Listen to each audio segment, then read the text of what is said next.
The Mafia boss found his secretary crying alone. Then he learned why. Hello, everyone.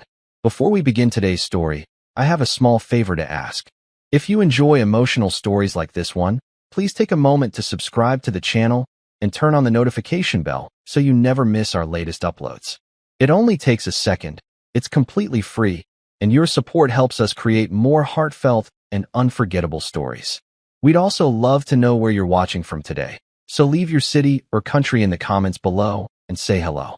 We truly appreciate your support. Now, let's get back to our story.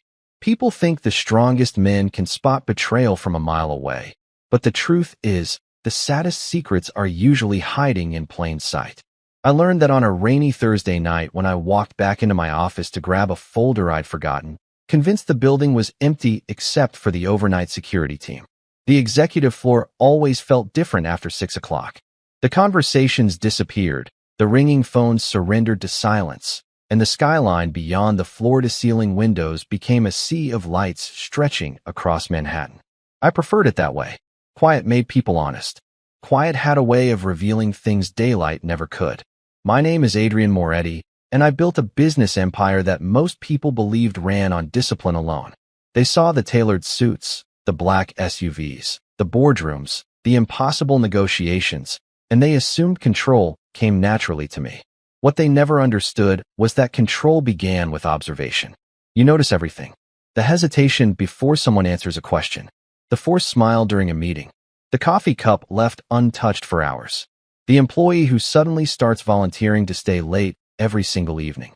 Emily Carter had worked as my executive secretary for almost 18 months. 26 years old. Blonde hair usually tied into a neat ponytail. Blue eyes that somehow stayed, kind no matter how impossible my schedule became. She organized my calendar better than anyone before her. She remembered birthdays I forgot, caught mistakes before contracts reached my desk, and somehow managed to make every chaotic day feel manageable. She was dependable in a way that couldn't be taught. Yet there was one thing about Emily that never made sense to me. She never rushed home. Everyone else practically sprinted toward the elevators at 5:30.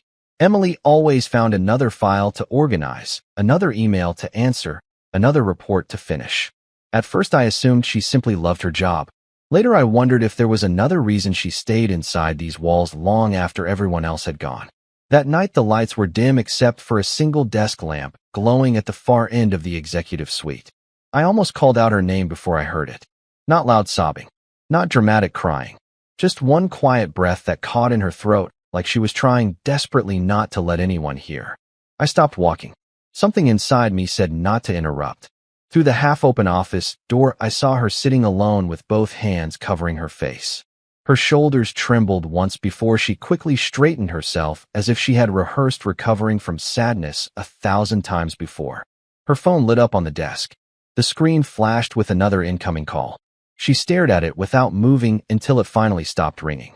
A few seconds later, another notification appeared. Then another. She never reached for the phone.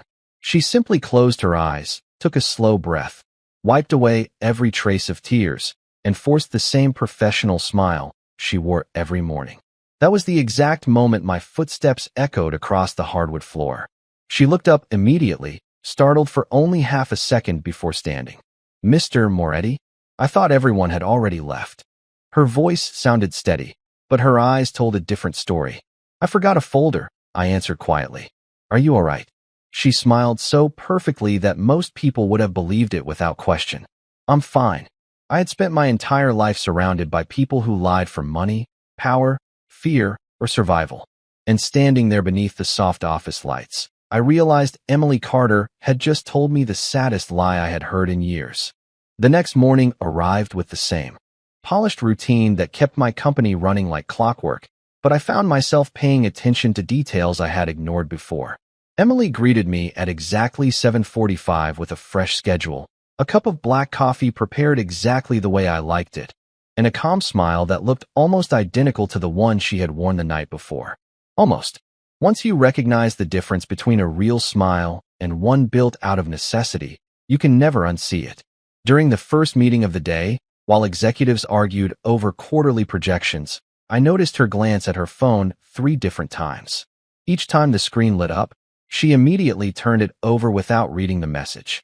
She never looked distracted. She never missed a note or forgot an appointment. She simply carried on as if nothing had happened. Most people would have called that professionalism. I called it survival. Around noon, I passed her desk on my way back from the conference room. She was laughing politely with one of our marketing directors, but the moment he walked away, the laughter disappeared as quickly as it had arrived. Her shoulders dropped. She rubbed her temples for only a second before straightening another stack of files that did not need straightening.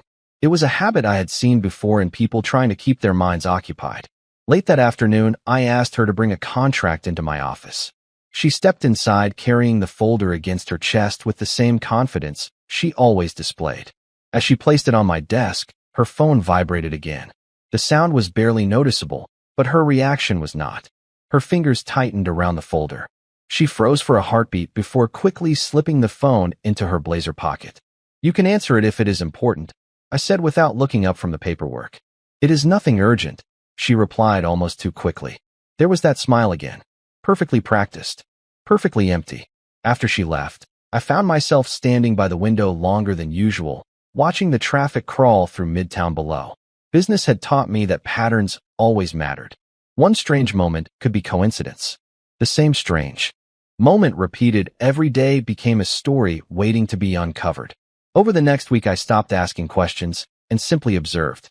Emily always arrived early. She always left late. She never accepted invitations to lunch. She declined every office gathering with polite excuses. She flinched whenever an unexpected voice came from behind her. Twice I noticed her looking through the lobby windows before walking outside, as if she were checking whether someone was waiting. Then came Friday evening. Most of the staff had already gone home when I stepped into the elevator. Just before the doors closed, I heard footsteps racing across the marble floor. Emily slipped inside, breathing slightly faster than normal. "Long week," I said. "Yes," she answered quietly, staring at the illuminated floor numbers instead of meeting my eyes. Her phone rang again. The caller identification was visible for only a second before she tried to hide it, but I caught one word on the screen. "Daniel." She rejected the call immediately. Seconds later, another message appeared. Then another. Her hand trembled just enough for me to notice. The elevator reached the lobby. She hurried toward the revolving doors, but through the glass I saw her suddenly stop walking. Parked across the street sat a dark gray sedan with its headlights off despite the fading daylight. Emily remained completely still for several seconds before forcing herself to continue outside. She never looked back. I did. I watched from the lobby until the gray sedan disappeared into the evening traffic, but the image stayed with me long after I reached home. People rarely realize how much they reveal without speaking. Fear has its own language. It lives in hesitation, in routines that make no sense unless you know what someone is trying to avoid. By Saturday morning, I had already made a decision. I was not going to confront Emily. If she had wanted to tell me whatever was weighing on her heart, she would have. Instead, I asked Victor, the head of my private security team, to quietly verify whether anyone had been lingering around our headquarters during the past several weeks. I made one thing perfectly clear. No intimidation. No confrontation. Just facts. Victor had worked with me for more than a decade. He understood that details mattered more than assumptions. By Monday morning, a slim folder rested on my desk before my first meeting. There were photographs of the same gray sedan parked across the street on 6 different evenings. The license plate belonged to a man named Daniel Brooks. 32 years old. No criminal record. Former sales representative. Recently unemployed. The report described him as repeatedly waiting outside the building for hours at a time without ever entering. That alone did not prove anything. Then I turned the page. Several nearby businesses had recorded him approaching Emily after work. Each encounter lasted only a few minutes before she walked away. According to the timestamps, she always looked over her shoulder afterward. I closed the folder and leaned back in my chair. Something still did not fit. If Daniel simply wanted to speak with her, why did she look frightened every time his name appeared on her phone? Why did she stay late almost every evening instead of going home? The answers came unexpectedly that afternoon. Emily entered my office carrying revised financial projections. She placed the folder on my desk with the same steady professionalism she always displayed, but as she reached for her pen, The sleeve of her blazer slipped back just enough to reveal a hospital identification bracelet tucked inside her handbag. It had not been thrown away. It had been carefully folded and kept. My eyes lingered on it for only a second before she quietly pushed the bag closed. She noticed that I had noticed. Neither of us mentioned it. After she left, I called Human Resources under the pretense of reviewing executive employee wellness policies. Emily had used nearly all of her personal leave during the previous year, always in single-day requests. No vacations. No holidays. Just isolated absences scattered across the calendar like pieces of a puzzle. Later that evening, the office emptied once again. Through the glass walls of my office, I saw Emily standing alone beside the copy room window, staring out toward the city without moving. She looked exhausted. Not from work, but from carrying something invisible for far too long. When her phone vibrated again, she closed her eyes before reading the message. A single tear escaped despite her effort to stop it. She quickly wiped it away and slipped the phone back into her pocket just as she noticed me walking toward her. She forced another small smile, but this time I did not pretend to believe it. I simply looked at her and said, "Emily, whatever you are carrying does not have to become heavier just because you are carrying it alone." For the first time since I had met her, she opened her mouth as if she wanted to answer, but no words came out.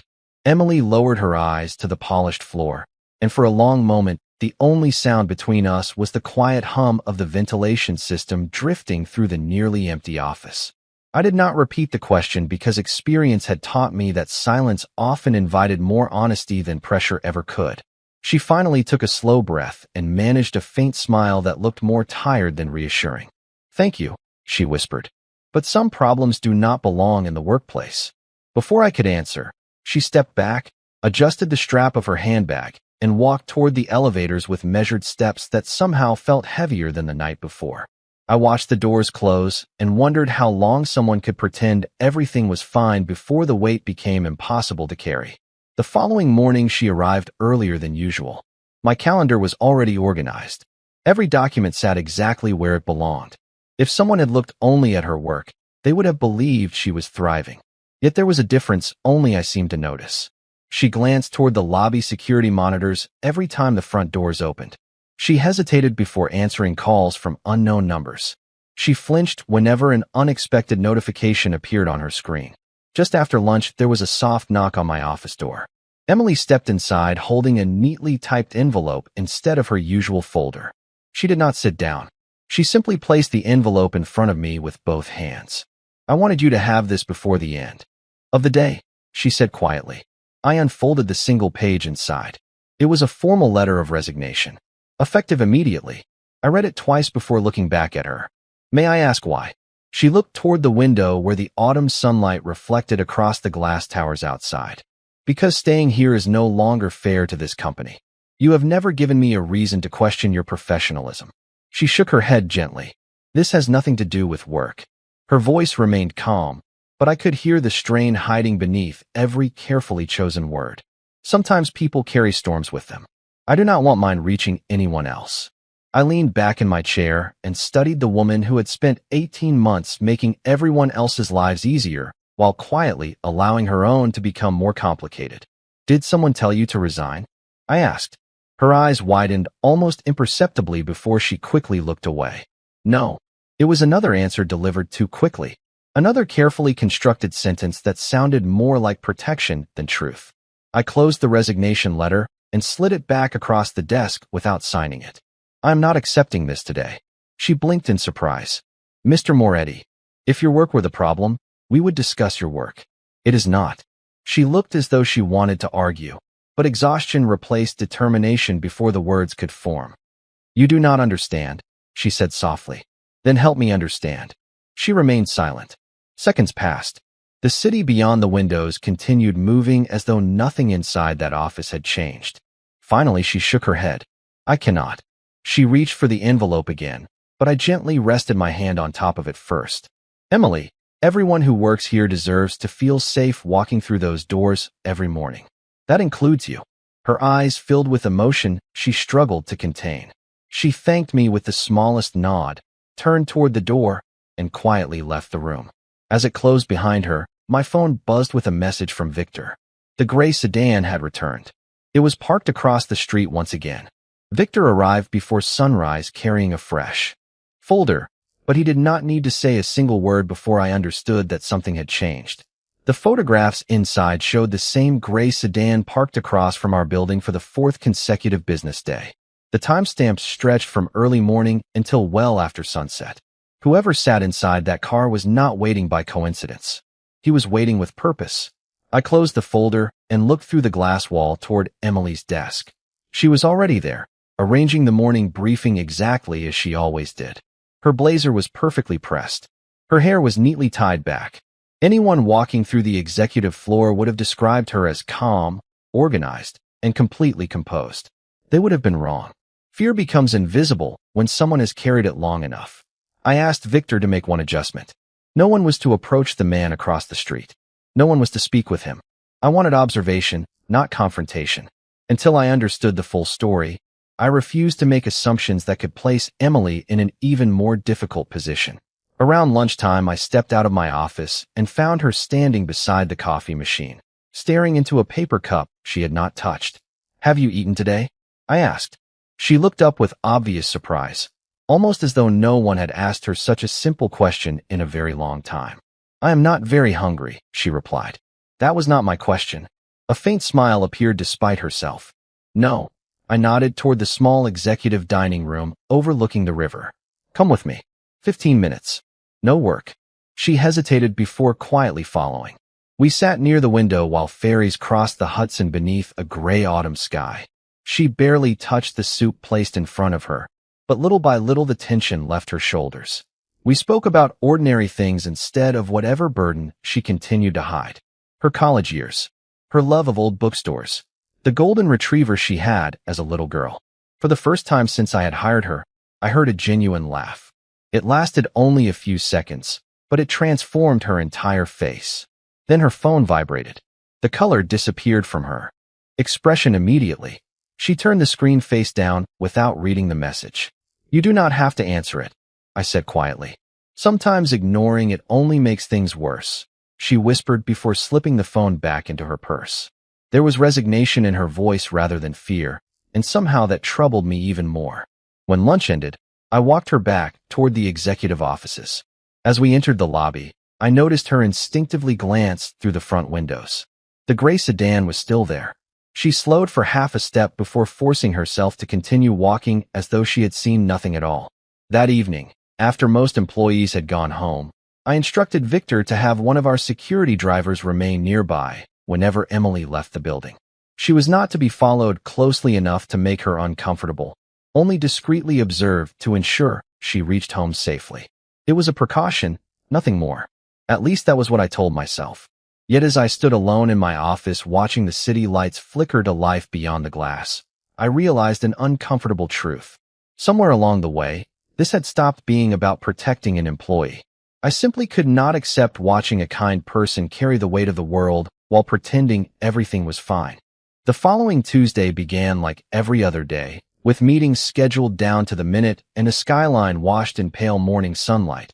But an uneasy feeling stayed with me from the moment I stepped into the building. Emily greeted me with her usual professionalism, yet the warmth I had seen during our lunch together was gone. She looked as though she had not slept. There were faint shadows beneath her blue eyes, and although her voice remained steady, every movement felt carefully measured, as if she were saving every ounce of energy simply to make it through the day. I almost asked whether something had happened overnight, but before I could speak, she quietly excused herself to prepare the boardroom for our first meeting. Hours passed beneath the rhythm of presentations and financial reports, but my attention kept drifting toward the glass walls outside. Emily moved efficiently from office to office, carrying files, greeting executives, answering calls, never allowing a single mistake to reach my desk. To everyone else, she appeared exactly as she always had. Only I noticed that she checked the lobby security monitor every time she crossed reception. Shortly after 5 o'clock, the last meeting ended. Employees began gathering their bags while conversations slowly faded into elevator chimes and closing doors. Emily organized the conference room with the same quiet precision she always displayed before finally picking up her purse. Through the front windows, I immediately recognized the gray sedan parked across the street. It had become as predictable as the sunrise. Emily noticed it too. Her footsteps slowed almost imperceptibly before she continued toward the revolving doors. At that exact moment, a man stepped out of the sedan and walked onto the sidewalk in front of the building. He looked ordinary enough to disappear into any crowd. Mid-30s, dark jacket, clean-cut hair, calm expression. Yet something about the way Emily stopped walking told me everything I needed to know. She lowered her head and quietly said something I could not hear. He answered with a polite smile that never reached his eyes. She took one small step backward. That was enough for me. I crossed the lobby without raising my voice or quickening my pace. Years of leadership had taught me that true authority rarely needed either. By the time I reached them, both of them had turned toward me. Emily looked startled. The man forced a pleasant expression. "Good evening," he said. I was only hoping to speak with Emily for a minute. I looked at him before turning to Emily instead. "Is that what you want?" She hesitated. Her fingers tightened around the strap of her handbag. Then she slowly shook her head. It was almost invisible, but it was enough. I faced him again. "She has answered your question." His smile faded slightly. "This is a private matter." It became my concern the moment one of my employees was made uncomfortable outside my building. He opened his mouth as though preparing another argument, then glanced toward the security officer standing just inside the entrance. No one moved. No one raised their voice. The silence itself seemed to change the conversation. After a long moment, he exhaled quietly. "Tell her I only wanted to help fix things," he said before turning back toward the sidewalk. I watched until he disappeared into the evening traffic. Beside me, Emily had not moved. She continued staring at the street as though expecting him to return at any second. Only when I gently asked, "Are you ready to go home?" did she finally look at me. And for the first time since we had met, she whispered 3 words that carried more trust than any speech ever could. "I am scared." Those 3 words stayed with me long after we left the lobby. I had negotiated billion-dollar agreements without losing sleep. I had faced competitors who believed intimidation was a business strategy. None of that lingered in my mind the way Emily's quiet confession did. Fear spoken honestly carries a different weight than fear hidden behind a smile. I drove her home myself that evening. The city glowed beneath thousands of lights, and soft jazz drifted through the speakers, but neither of us said very much. Sometimes silence is not empty. Sometimes it is the safest place 2 people can share. When we reached her apartment building, she looked out the passenger window instead of reaching for the door handle. "Thank you for today," she said almost above a whisper. "You did not have to step in." I looked at the modest brick building standing beneath a flickering street lamp before answering. When someone tells me they are afraid, I listen. She turned toward me with tired eyes. "Most people tell you that you are overreacting." I shook my head slowly. "The right people never do." She gave me the smallest smile I had ever seen, one that seemed built from relief instead of obligation, then disappeared through the front entrance. I remained there until I saw the hallway light switch on behind her apartment window. Only then did I drive away. The next morning, Emily arrived looking surprised to find a small envelope resting on her desk. Inside was a simple access card authorizing her to use the reserved executive parking garage beneath the building whenever she wished. There was no signature, only one handwritten sentence. No one should have to begin or end the day feeling unsafe. She walked into my office holding the card between her fingers. "You really did not have to do this," she said. "Yes," I answered calmly. "I did." She lowered her eyes for a moment before quietly thanking me. It was the first time gratitude reached her voice without hesitation. Throughout the week, small changes began to appear. Security officers naturally increased their presence around the executive entrance without drawing attention to it. Emily no longer needed to cross the sidewalk alone after dark. Meetings ended a little earlier whenever possible, so she did not feel obligated to stay until the building emptied. None of these adjustments interrupted the company. Most employees never even noticed them. Emily did. Late Friday afternoon, she knocked gently on my office door, carrying 2 cups of coffee. "I thought you might need a refill," she said. I accepted the cup with a grateful smile. She remained standing for a moment before quietly speaking again. "Can I tell you something?" I nodded. She took a slow breath. For months, I kept believing that if I stayed quiet enough, worked hard enough, smiled enough, everything would eventually become normal again. Instead, I just became smaller. Her words settled over the room with heartbreaking honesty. I looked at the woman who had spent so much energy trying not to inconvenience anyone else while carrying burdens that were never hers to carry alone. Emily, I said gently, kindness should never require disappearing. She blinked several times before looking out toward the Manhattan skyline, glowing beneath the late afternoon sun. I almost believed I had forgotten who I used to be, she admitted. Maybe, I replied. You have not lost her. Maybe she has simply been waiting for someone to remind her that she never had to face the world by herself. For the first time since I had hired her, she did not hide the tears gathering in her eyes, because this time they were not born from fear. They were born from hope. The conversation happened on a quiet Saturday afternoon after the office had emptied and the city seemed to slow beneath a pale October sky.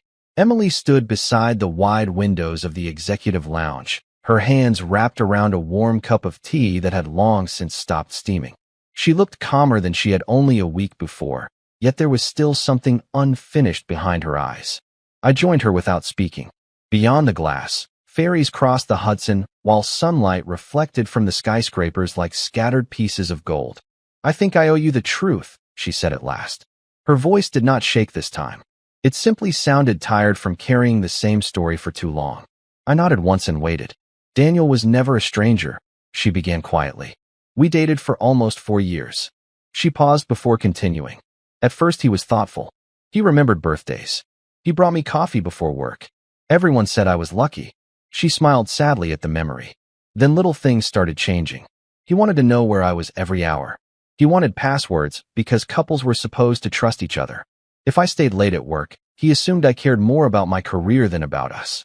I kept telling myself he was only worried because he loved me. She looked down at her hands. I ignored every warning because each apology sounded so sincere. The room remained completely silent except for the faint sound of the heating system. When I finally ended the relationship, I thought everything would go back to normal, she continued. Instead, the phone call started. Then the messages. Then waiting outside places he knew I visited. He always insisted he only wanted another conversation. Every time I tried to move forward, he found another reason to appear. She took a slow breath and looked toward the skyline. I stopped meeting friends because I did not want them involved. I stayed late at work because I was afraid to leave at the same time every evening. I smiled because I did not want anyone asking questions I was too embarrassed to answer. I understood then why she had guarded every emotion so carefully. She had not been protecting herself. She had been trying to protect everyone else from becoming part of her burden. Why did you never ask for help? I asked gently. She laughed softly, though there was no joy in it. Because I convinced myself this was somehow my mistake. I thought people would ask why I stayed so long or why I trusted the wrong person. I thought they would see weakness instead of someone trying to start over. I shook my head. Emily, trusting the wrong person is never a crime. Choosing kindness is never something to be ashamed of. Her eyes filled with quiet emotion. Do you know what frightened me the most? She whispered. It was not that he kept showing up. It was believing that one day everyone would grow tired of hearing about it and decide I was simply too complicated. I stepped closer, careful to leave enough space that she never felt cornered. Listen to me, I said. You are not complicated. You are someone who deserved peace much sooner than you received it. She closed her eyes for a moment as though those words were something she had waited years to hear. When she opened them again, the fear that had lived there since the night I first found her crying had finally begun to give way to something stronger. It was not confidence yet. It was not complete healing. It was simply the quiet belief that tomorrow no longer had to look exactly like yesterday. Winter arrived quietly that year, covering Manhattan in crisp mornings and early sunsets that painted the skyline in shades of gold and blue. 3 months had passed since the evening Emily finally trusted me with the truth, and sometimes the biggest changes revealed themselves in the smallest moments. She no longer paused before walking through the lobby. She no longer turned her phone over every time it vibrated because it rarely did anymore. After speaking with legal counsel and using every lawful resource available through our corporate security team, the unwanted contact had finally come to an end. No dramatic confrontation. No public spectacle. Just clear boundaries that everyone understood would be respected. It was never revenge I wanted. It was peace. Emily deserved that far more than anyone deserved punishment. One Monday morning, I stepped out of my office. and found the executive floor filled with quiet laughter. Emily stood beside the reception desk, helping one of our new assistants learn the scheduling system. She was patient, encouraging, and completely herself. The smile on her face was no longer something she wore because the world expected it. It had become real again. She noticed me watching and walked over carrying the first coffee of the morning. "You are smiling," she said with a playful expression. "That is unusual before 9 o'clock." I accepted the cup and laughed softly. Perhaps I finally have fewer reasons to worry. She looked out toward the windows where sunlight spilled across the city. "I used to think strength meant pretending everything was fine," she admitted. "Now I think strength is allowing the right people to stand beside you." Her words stayed with me throughout the day. A week later, our company hosted its annual holiday reception on the top floor. Employees brought their families. Music drifted through the ballroom, while snow fell gently beyond the glass. It was the kind of evening where people stopped talking about numbers and deadlines long enough to remember they were human. Emily arrived wearing a simple dark blue dress with a silver necklace that caught the warm light whenever she smiled. She looked relaxed in a way I had never seen before. Not because life had suddenly become perfect, but because fear no longer dictated every decision she made. At one point, she stepped onto the terrace overlooking the city. I joined her a few moments later. Neither of us spoke immediately. We simply watched snowflakes disappear into the lights below. "Do you know what I realized this morning?" she asked. I shook my head. I walked into work without looking over my shoulder. There were tears in her eyes again, but they carried gratitude instead of heartbreak. "That is the first time I have done that in almost 2 years." I smiled. "Then today is worth celebrating." She looked at me with the quiet confidence of someone finally beginning to recognize her own value. "You gave me my life back." I gently shook my head. "No, Emily. You found the courage to take it back. I only reminded you that you never had to do it alone."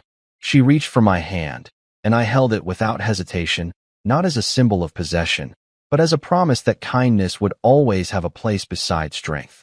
Below us, the city continued moving through another winter night, unaware that the greatest victories are rarely announced to the world. They happen silently inside the hearts of people who finally stop surviving and begin living again. That is when I understood something I should have known long before. Power is never measured by how many people fear your name.